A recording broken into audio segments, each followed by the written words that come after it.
Good evening and welcome to the Offer Accepted Show. My name is Jon Taylor, your host. Today we have an exciting episode about new construction.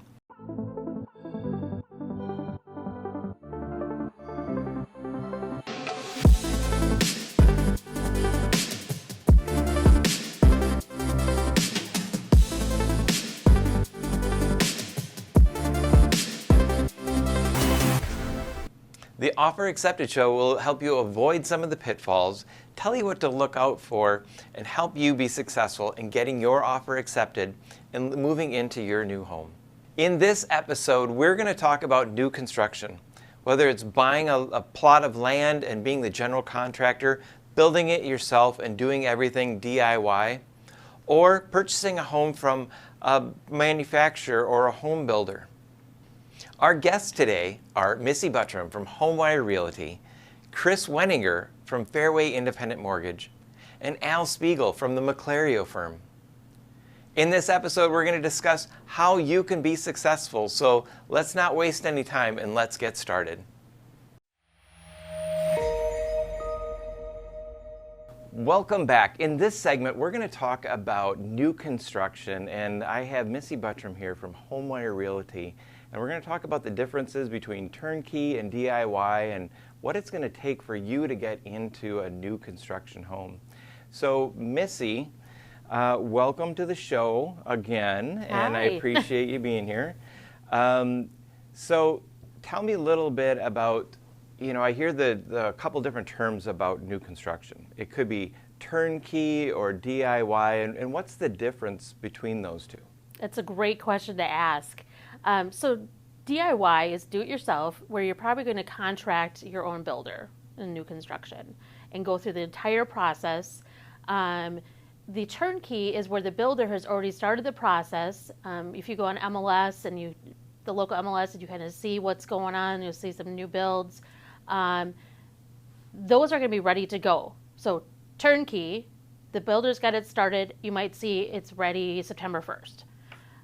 You don't really have many choices in that. You can't go in and say, I want these cabinets and this flooring and, these faucets. It's already been well established, but it's going to be a shorter turnaround time. So that's the biggest difference.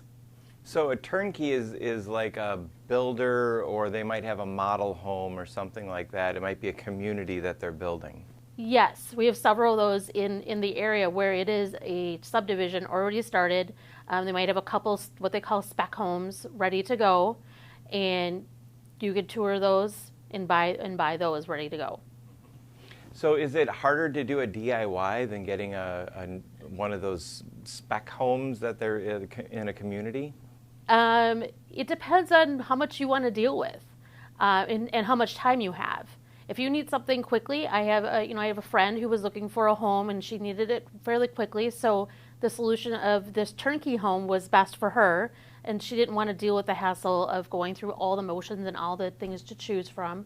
But someone like myself, who's picky and built a couple times, there's a lot of things you want to choose, and you want to know what colors and what cabinets and what countertops and everything that's involved in it, and the design of the home itself.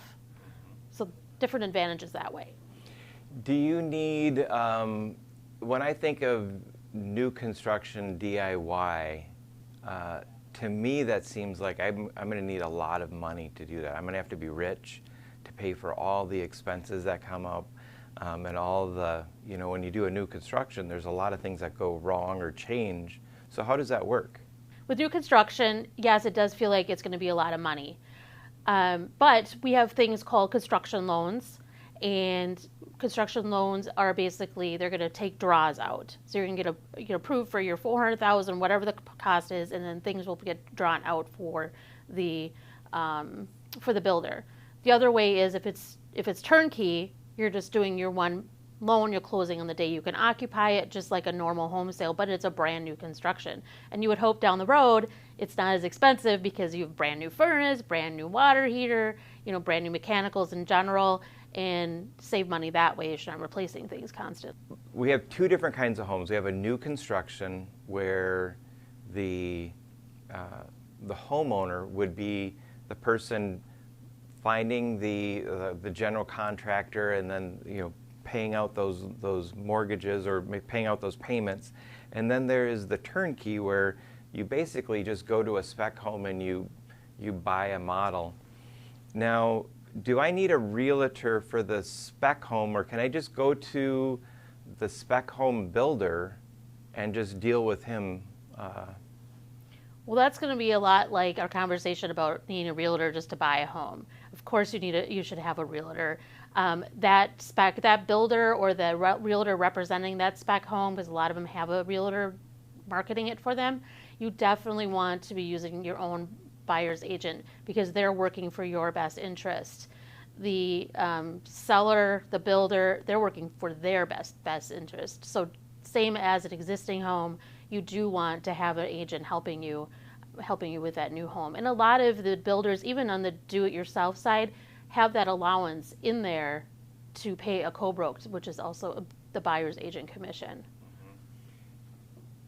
That's such a good point, because your realtor is looking out for your interests, and they're going to be an advocate. So if and the person who's going to get in there and make that difference if something's not right. If you buy a turnkey home and the cabinets are supposed to be blue and you move in and they're white, you're the person who's going to make sure that gets remedied without making it so difficult for the homebuyer. All the I's are dotted, T's are crossed, and negotiate. Maybe you can negotiate some pricing for your client as a buyer's agent. All those different things. What would be some of the pitfalls of a new construction? What could people run into?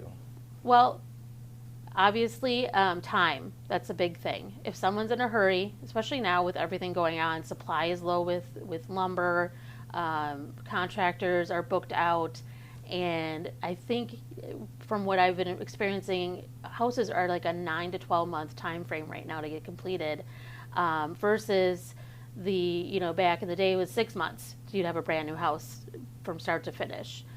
So that's it. If you don't have a lot of time, that's a pitfall. Pitfall is making all those decisions. Some people don't want to make all those decisions. They don't care what color faucet or what color countertops they have. So that's another pitfall. Things getting delayed during it. Maybe your contractor tells you you're going to be ready March 1st, and there's some issues happen, and then you don't have a home until May 1st. So you got to be able to be flexible with those timelines as well. Mm-hmm. Yeah, and things can change. Construction costs can go way up. Yep. Lumber costs can skyrocket. Depending on what area you live in, there could be no electricians, or there could be no plumbers. So there are some pitfalls. What are some of the solutions your company is coming up with, especially with this shortage of inventory? Another great question, because what my company is doing, along with my husband, we are partnered with a company called Homes. They're out of Indiana, and they do a modular build, which is still a stick-built home. It's just built in a factory, and they have their own processes. They start with the framing, they do the drywall. Depending on how big your house is, it comes in 2 or 4 different what's called modulars, and then it's delivered and put on your own foundation. In Wisconsin, it's a great advantage because we have this thing called snow. The moisture gets in the walls and can cause mold down the road. So having that climate controlled environment is keeping that part away from it. So my husband and I are exclusive to Wisconsin and do the home builds. Beautiful houses. You walk inside of one. We have one in the Dells right now. We're just finishing up. We're going to be doing one in Jackson. It gets dropped from the company. Be ready to move in September 1st. You can't tell that they were brought on 2 pieces and put together. It doesn't look like a trailer home or anything like that. It is a nice stick-built, drywalled, beautiful home. You talked earlier about the construction time being 9 to 12 months. Does this modular home come in quicker? Right now, this particular company I work with is about 9 months out, but your house is ready then, and it gets dropped on your foundation. So in the meantime, you can be, working on those things. Normally, like the one I did in the Dells, it was only a 4-month turnaround, and we had a house on our land. That's amazing. Yeah, That's amazing. And the price point's different too, not just the timing. The price point's different. You can have a brand new home. In the Jackson one, we're actually going to be listing it right around $379 for a brand new 1,800 square foot, 3-bedroom, 2-bath home. So that's a competitive price to all the construction that's going on. Right. Yeah. Right. It's actually right under it. Yes. What would be the best thing for, if somebody wants to get started today to look into a new construction, especially these modular homes by Heckman, what can they do to get started today? Well, they can give me a call or an email or a text, either way. Okay. I'd be happy to answer any questions and direct them to the different sources and websites. Or they could talk to my husband, Kris. I can direct them to them. And just go over everything that's involved with it. So even though that house is new, or you're building that house of your dreams, or that forever home, there are some legal things that can come up, some legal challenges. And Al Spiegel from the McLario Firm is here to help us understand what are some of the pitfalls, what are some of the things that you're seeing in new construction, and what's the number one thing you see when you talk about new construction and people buying from home builders? Yeah, well, and the thing that people would probably be surprised to hear is most of the issues that we get contacted about as far as litigation regarding real estate is new construction. You would think it's old construction. You would think it's wet basements or undisclosed stuff, but it's new construction because there's a lot of money, there's a lot of people that are emotional, there's a lot of pressure in these situations, and there are a lot of folks operating in this sphere who have problematic business practices, I guess I would say. That's good. So what are you seeing? That's amazing. I always thought it would be the old house. Sure. Something's falling apart, or like you said, the wet basement. But what are you seeing in these new constructions that's causing so much litigation? Sure, really, and the biggest thing I'm seeing is time delays. People have expectations about things being done on time, and for a lot of different reasons. Sometimes it's supply. We got all these supply chain issues going on. Right now, yeah. But sometimes it's over-promising by businesses. I'll get your driveway laid, or I'll get your carpets in, or whatever it is, and they're not happening. And the problem with a new home construction is these things have to happen in a certain order. So if you miss your mark on one, it might push everything back months and years. So that's the biggest problem, where we have this lack of communication, and it causes all sorts of issues because we have, target deadlines where things have to be done for financing reasons. And for those of you who have built a new home or have been around others who are building a new home, it's a pretty complicated process. It is. And if we throw some unforeseen delays in there, it can really get problematic very quickly. You need a good project manager if you're going to build a home DIY. So in the previous segments, we talked a little bit about DIY, becoming the general contractor, buying a plot of land, and then either hiring a general or being the general and building that home. And we also talked about buying from a developer, somebody who builds homes where you see it on the side of the road, lot and house, $399 or whatever the price is. Right. So let's talk about each of those individually, because I think they're going to be a little bit different as far as the litigation is concerned. If you are dealing with a general contractor,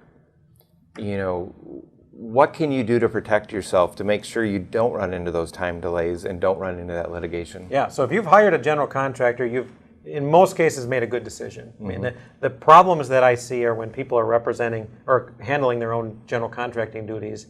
And in my experience, the people who don't do that sort of thing for a living struggle to do it recreationally. Yeah. But to answer your question, if you do go and hire a general contractor, you're going to want to get everything in writing and get it as clear as you can, and get contingency plans. There are things happening in the home building industry right now that haven't typically happened for decades, if ever. So understandably, there are some arrangements in place right now that are running into things that were never expected. But as best you can, get a contingency plan. A lot of places will have general contractors' payments tied to meeting deadlines in certain things. And that is a very reasonable thing. Now, you can decide, you can negotiate with your GC if that's what you want to do, but talk about these things and get past the sort of romantic stage where everything's great, we're going to build you the perfect home, and that may very well be the case, but we got to pin down some brass tacks and dot some I's and cross some T's to get there. Yeah. Get a reputable contractor. That's probably the first thing. Pay a little bit more to get somebody good. Don't hire a general contractor off of Craigslist. Right. That's some good advice. Because if you end up hiring me, you're not going to save money anymore. That's the problem.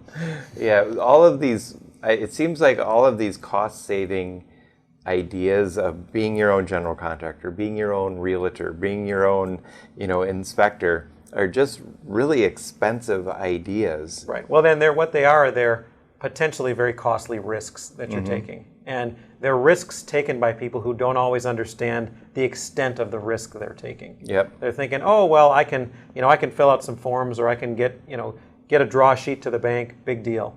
Well, no, you're the supervisor of this thing, and you are ultimately responsible for all these subcontractors. If you're not ready to take that on, hire someone else to do it for you. Know what you're good at, stay in your lane.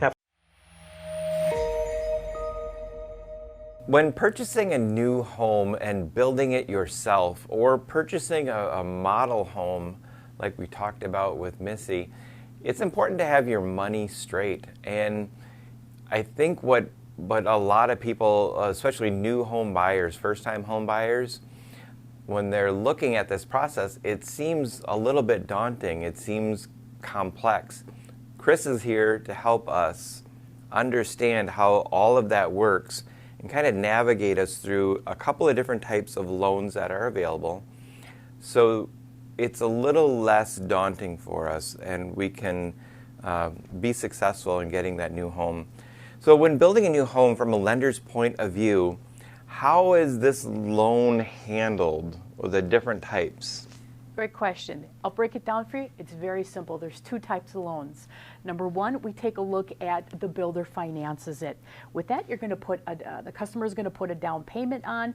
They'll possibly be able to pick out the amenities that they want into the home, and then the builder's going to build it. Once it's done, they go to closing, customer gets their keys, and everybody's happy.